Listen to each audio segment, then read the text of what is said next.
For all that celebrations are magnificent, at the heart of the pageantry is a simple message: service. What happens when loyalty smashes straight into royal protocol inside the shiny halls of Buckingham Palace? When does one harmless-sounding sentence turn into a full-blown declaration of war between relatives who share the same crown? And how far will Prince William go to protect the woman he believes holds the monarchy together behind those locked doors at Windsor Castle, especially when tensions are already running high? Something truly unheard of took place, something that pushed family duty to its limits and cracked open rules nobody dares question. What started as a cheerful celebration suddenly morphed into a tense showdown that palace staff are calling one of the most intense moments in modern royal memory. This isn't tabloid noise or made-up drama.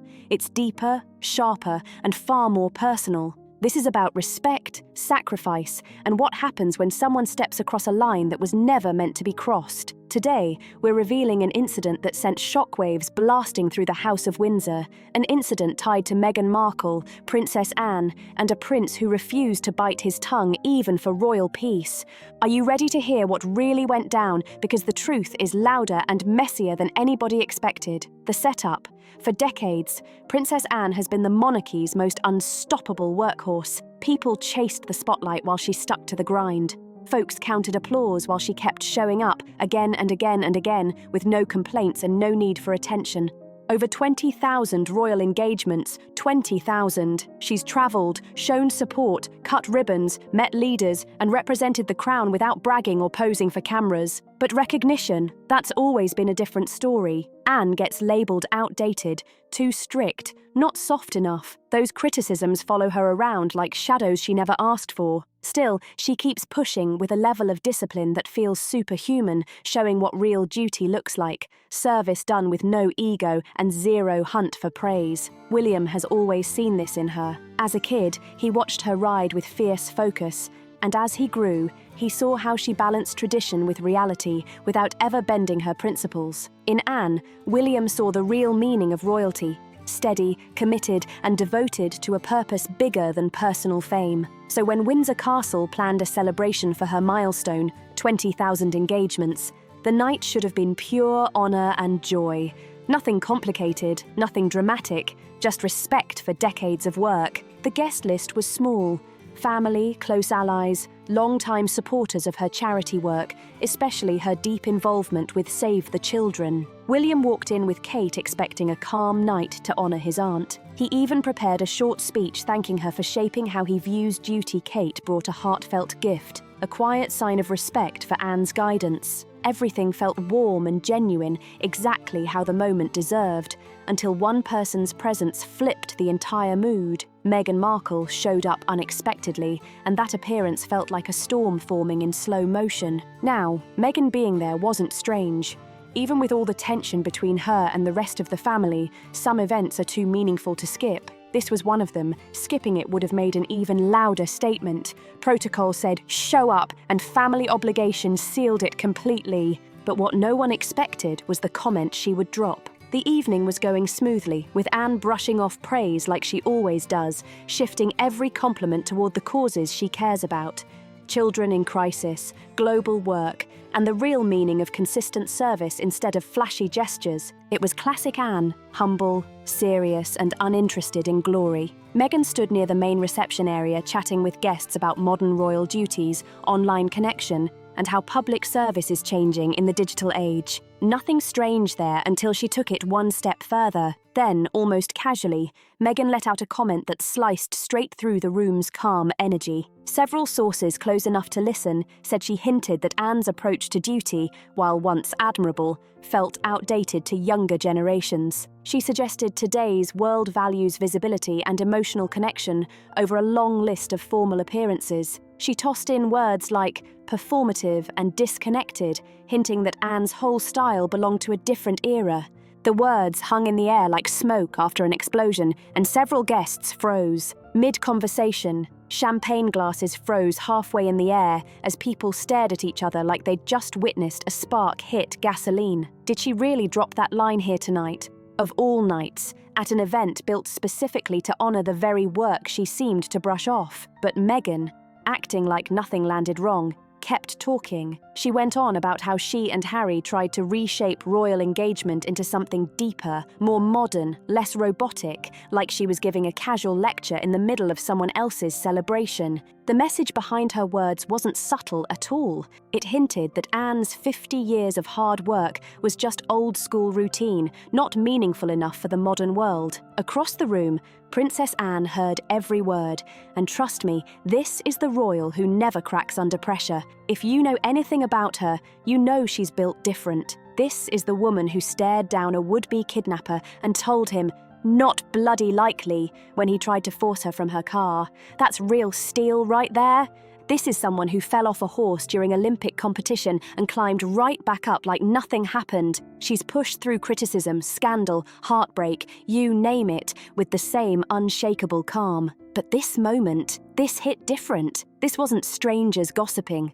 This wasn't headlines twisting stories. This was someone inside the family circle at an event meant to celebrate her decades of work, casually dropping a comment that hit right at the core of her identity. People close to Anne spotted the tiny shift instantly. Her shoulders tightened just a bit, her lips pressed together in a razor-thin line. Her eyes, usually gentle when she talks about her charity work, went cool and distant, but Anne didn't react. She didn't fire back. She didn't even flinch outwardly. She simply kept talking and redirected the group to a story about visiting a children's hospital in Southeast Asia, proving once again how she survives the public eye by staying calm and pushing forward like it's nothing. But someone else in that room did not have decades of royal cold blood training. Prince William was standing close enough to hear every piece of Meghan's comment, and unlike his aunt, his reaction was instant and impossible to miss. His jaw locked tight, his hands balled slightly, and his whole posture snapped from relaxed to ready for war in seconds. For William,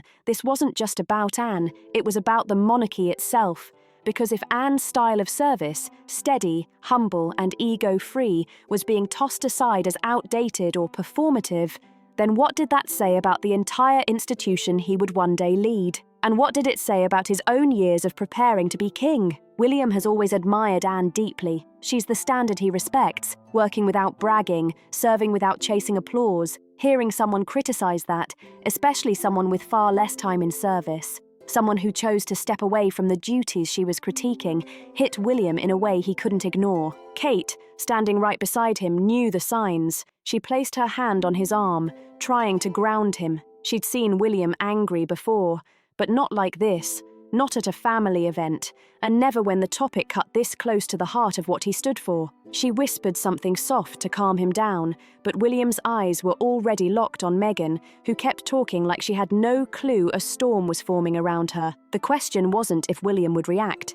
It was how. Some people say he walked away before he said something he couldn't take back. Others say he stepped straight toward Meghan and spoke quietly, but with sharp clarity. A few insist he went to Anne's side immediately, placing himself near her like a shield for the rest of the night. But everyone in that room agrees. William's anger was loud, even in silence. The prince who spent his whole life training to stay steady, to smile through tension, to handle family mess with calm and charm. He couldn't hide his feelings this time. And honestly, maybe he didn't want to. Because sometimes staying silent makes the wrong message look acceptable. Sometimes holding back looks like agreeing.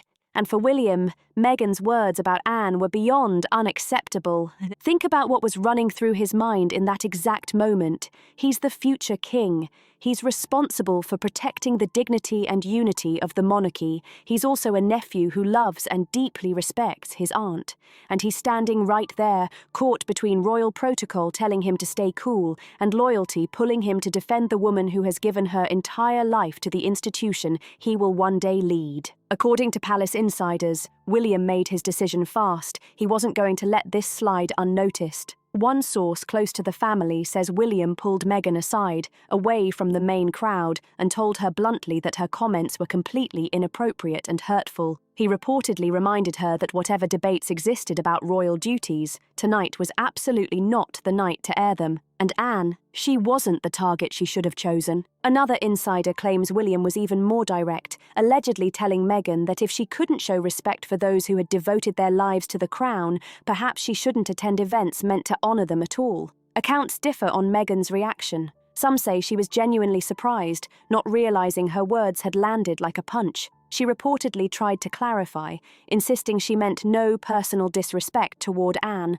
only that royal work needed to evolve with the modern world. Others say she stood firm, defending her stance that honest discussion about royal methods shouldn't be off limits. But William wasn't interested in a debate. This wasn't about generational differences, strategy, or PR. This was about his aunt, decades of tireless, selfless service, being dismissed by someone who barely understood what royal duty truly meant. The rest of the evening played out under a cloud of tension, one that no amount of royal training could fully hide. Conversations continued, but they were strained, awkward. Smiles were exchanged, but they didn't quite reach anyone's eyes. Anne herself tried to salvage the mood, sharing personal anecdotes and thanking supporters, but even her gentle efforts couldn't erase the sting. Kate, the consummate diplomat, spent the evening quietly working to smooth things over, speaking warmly with both Anne and Meghan, trying to bridge the gap with sheer grace.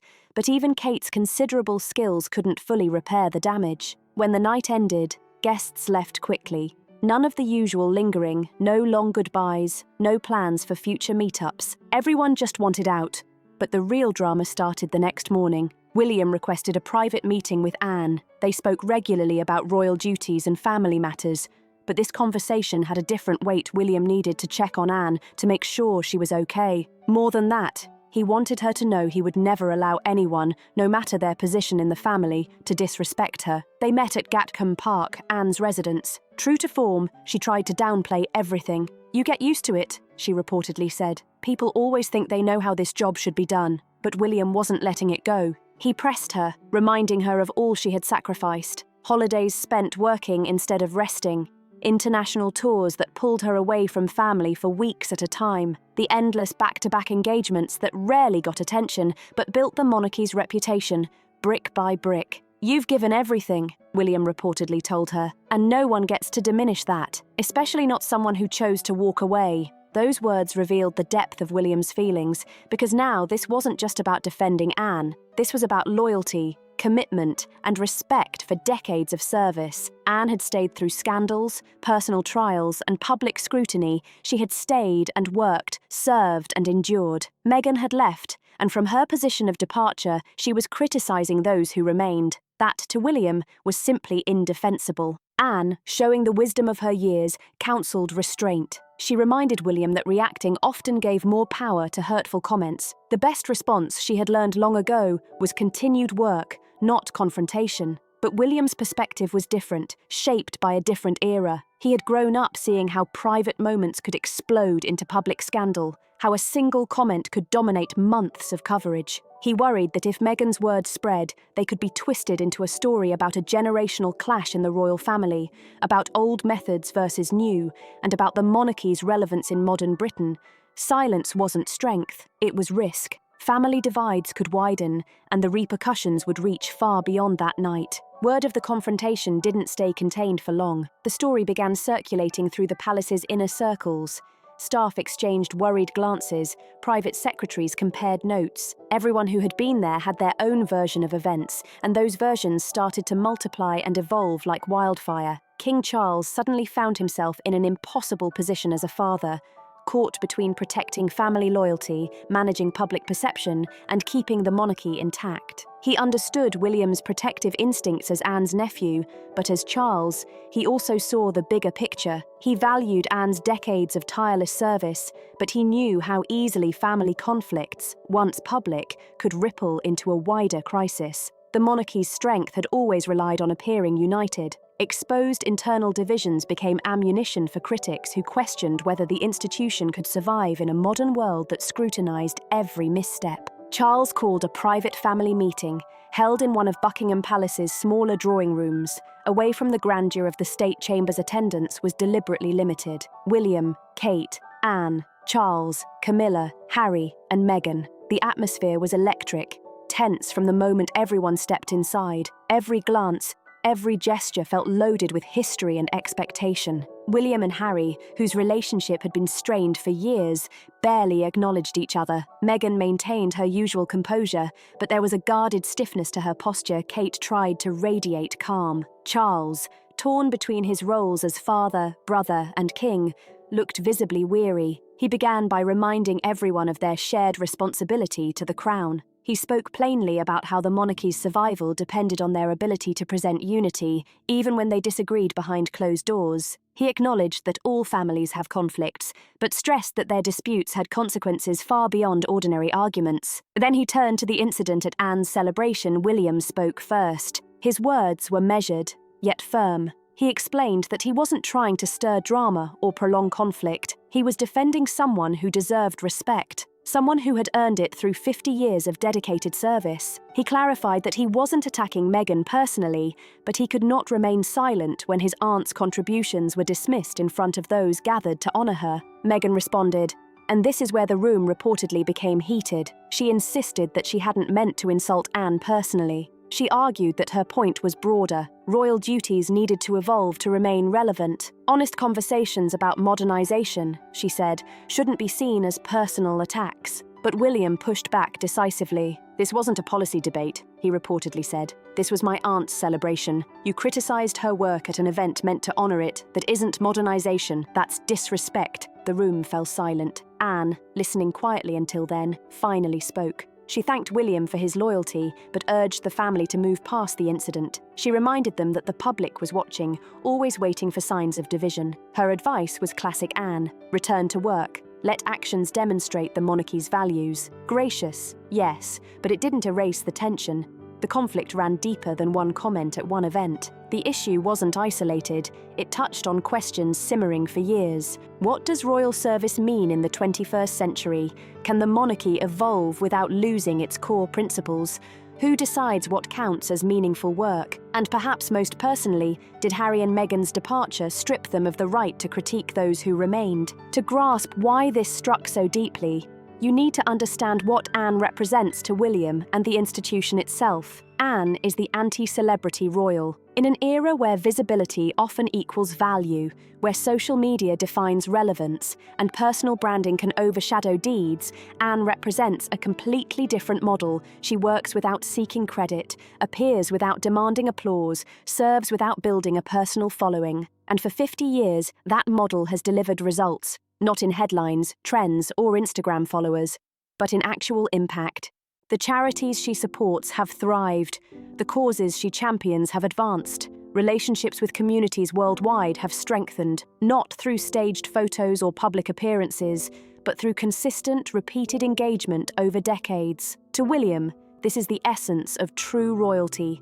Service as an end in itself, not a path to influence or popularity, duty done because it's right, not because it's rewarded. When Meghan dismissed Anne's approach as outdated, she wasn't just criticizing a method, she was challenging a philosophy. And that philosophy is the foundation of William's own vision for the monarchy. William has spent his entire life preparing to be king, watching the institution evolve, convinced that its survival depends on staying true to core principles, not chasing whatever seems relevant in the moment. He looks at Anne and sees sustainability, consistency, and the timeless strength that will guide him one day. Someone who has worked at the same relentless pace, with the same unwavering dedication for 50 years. No burnout, no drama, no need for breaks, detours, or personal fulfillment outside the role. Just steady, consistent service, day after day, year after year, through every crisis, every scandal, every intense public scrutiny. William looks at Meghan and Harry's approach, focused on impact over sheer volume, on selective causes rather than broad engagement, on prioritizing personal well-being over institutional demands.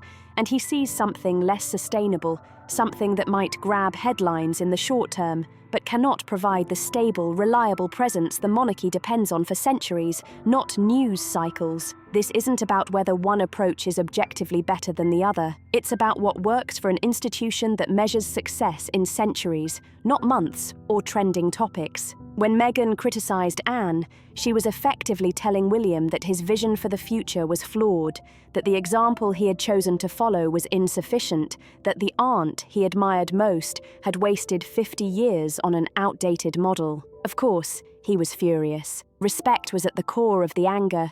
But there's another, even more personal layer to this conflict for William. It's about respect, about who has truly earned the right to critique royal service and who hasn't. Princess Anne has devoted her entire life to the crown. She has made sacrifices unimaginable to most, putting duty ahead of personal happiness, family time, rest, and the simple comforts most people take for granted. And she's done it, not for a few intense years, not during a short period, but for 5 decades, without pause, without complaint, and with unwavering consistency, even through the toughest challenges. Meghan, by contrast, was an official working royal for less than 2 years, joining the family in 2018 and stepping back from duties in 2020. In that brief window, she completed hundreds of engagements, launched initiatives, and drew attention to important causes. But she also found the experience taxing, overwhelming, and ultimately unbearable. William doesn't fault Meghan for finding royal life challenging. He probably understands better than most how relentless it can be. The scrutiny, the lack of privacy, the endless expectations, the rigid protocols. These pressures are real, and they take a toll. But he does fault her for criticizing someone who endured all those same challenges for 50 years without complaint. In William's view, respect is earned. You earn the right to critique through sustained commitment. You prove understanding through sacrifice. You show you know what you're talking about by actually doing the work. Not for a year or two, but for decades.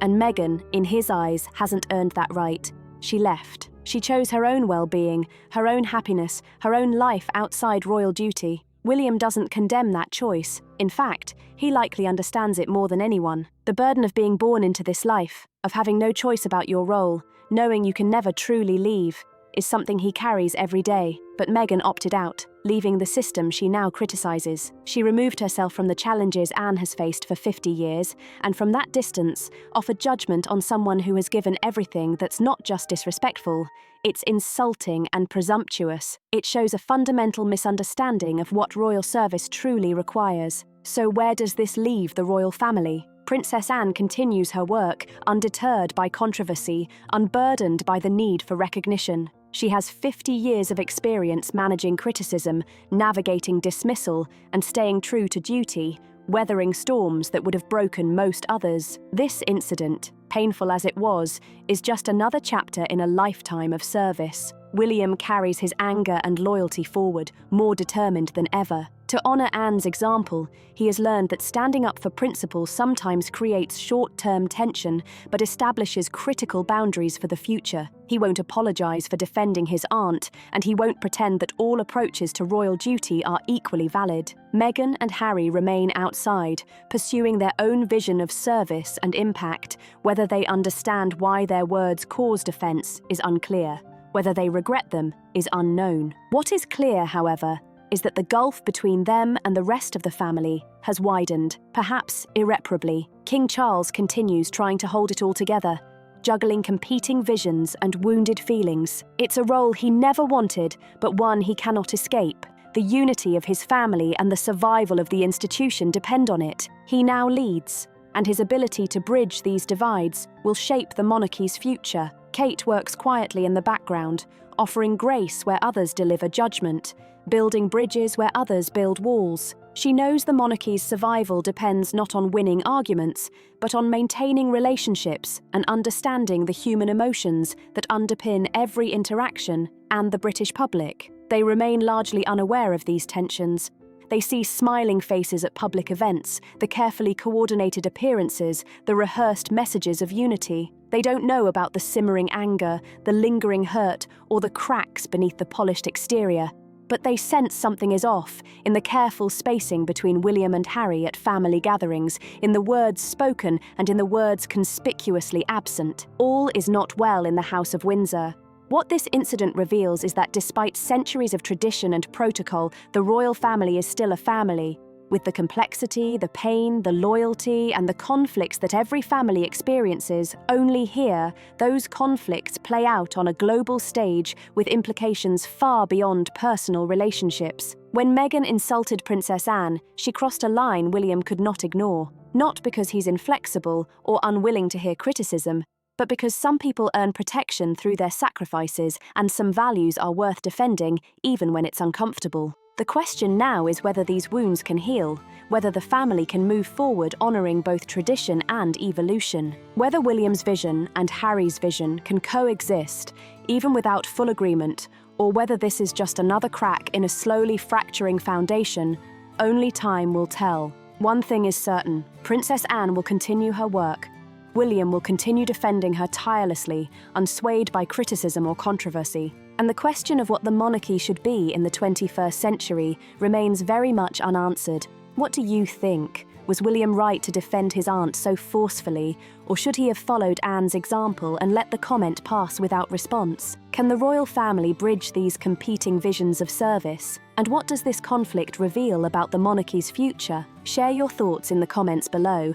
And if you found this deep dive into royal dynamics revealing, make sure to like this video, subscribe for more analysis of the stories behind the headlines, and share it so others can see the truth behind the palace doors, because the reality is always far more complex than it appears. Understanding what drives these conflicts helps us see the royal family not as characters in a drama, but as real people navigating impossible situations. And in the world of royalty, what isn't said is often far more important than what is.